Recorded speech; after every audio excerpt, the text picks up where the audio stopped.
Hello, everybody. This is Catholic Dad signing on for video number 16.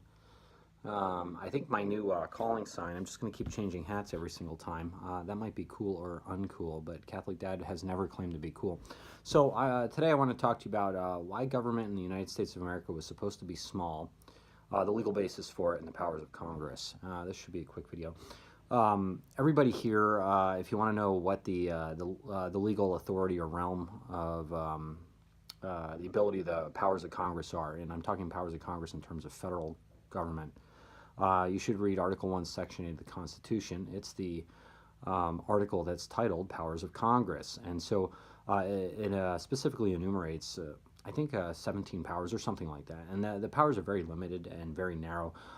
Things like creating money, establishing counterfeit laws, rules of naturalization, impost, ex post tariffs, armies, navies, post roads. I'm making this up. It's off the top of my head. I haven't read this in a while. So, well, anyway, things like that, armies and navies and building forts, other governmental buildings to no more than 10 square miles.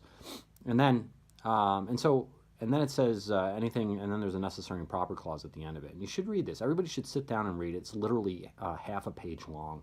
And it says, and any law is necessary and proper to carrying out the foregoing powers. And yeah, and that's all the powers of Congress are. It doesn't say anything about nationalized welfare systems, Social Security, health care. It doesn't say anything about normal roads. It only says post roads, things for the post office. It says nothing about aviation, airlines, you name it. All of these rules and regulations that have been created under the Constitution of the United States do not fit into the Article 1 section of the Constitution. But as you say, the document's a living, breathing document, or many people claim that. But I would invite you to then go to Amendment 10 of the Constitution. And again, this is off the top of my head, so I may not quote it properly, but it says any power not specifically given to that of the United States by the Constitution nor prohibited to that of the states is the right of the states or the people. Meaning, if it ain't in the Constitution, in the Article 1 section of the Constitution, it's not a right of the United States government.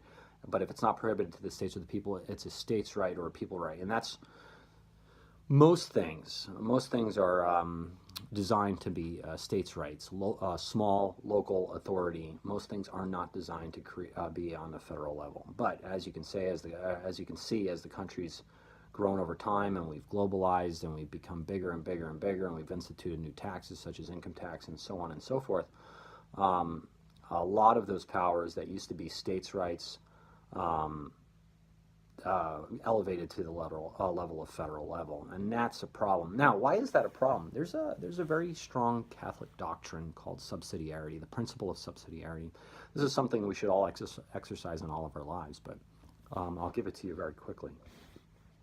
Problems should be solved at the lowest possible level that they can be solved at. That's the principle of subsidiarity. And if they can't be solved at that level, they have to go higher. And so the levels are this. You start with self, right? And then you go to family, then you go to church groups, or whatever else, whatever other fraternal organizations you may be. And then it goes to municipality, then it goes to state, then it goes to federal level. So let's just say somebody has toenail fungus. Toenail fungus or something like that, or say a drinking problem or a drug problem. It should start at the personal level. Like you sit there, you meditate on it, a prayer, you learn to deny yourself, hopefully fast, and overcome that problem yourself. If you can't overcome that problem and it becomes burdensome on other people, it has to go to the family level, and then the family has to start trying to solve it. And if the family can't solve it, and let's say it becomes a little bit more pandemic, then hopefully there's church instruction. If the church can't solve it, and there's then it has to go to the municipality, followed by the state, followed by the federal level. Now, why should somebody's drinking problem become a federal issue? It shouldn't, and that's a violation of the principle of subsidiarity. And in my field, in medicine, sometimes, there's toenail fungus medication. Think about this, that is covered by Medicare or Medicaid. So one man's toenail fungus in Florida, because they have humidity there, becomes another man's a problem in Arizona where they don't have humidity. Think about that. And why should anybody's prostate cancer on the East Coast become their problem on the West Coast? You name it. You see how ridiculous that is. But as you centralized more industry, then you violate the principles of subsidiarity. So well, anyway, so go back, read the powers of Congress. The powers of the federal government are very few and defined, and you would be shocked actually how limited the federal government is in its power and authority based upon today's government. And any power not specifically granted to the United States government is a power of the states or the people, respectively. And that's Catholic Dad and his viewpoint on why he loves America and why he's somewhat conservative. And I'm going to sign off now. And so pray the daily rosary, get the Mass, try to get the confession. God bless you. And again, powers of Congress. Thank you.